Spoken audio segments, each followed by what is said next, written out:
અમારો ઓફિસ વાળા એ ને ઈઓને મેચ રાખી તે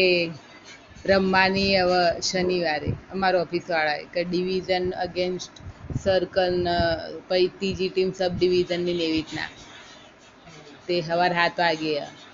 પેલા નગરપાલિકાના આપણે ગ્રાઉન્ડમાં તે હું કહું તમને ખબર હે એ ગ્રાઉન્ડમાં તો સવારે બધા ટોયલેટ જાય એટલા વહેલા ન જજો તે કે કોઈ નહીં અમે બે જાવ પેલા ખુલ્લા ખુલ્લા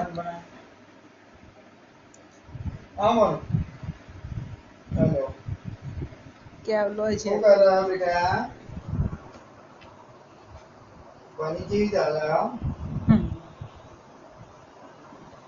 કેવું આવડે 10માં?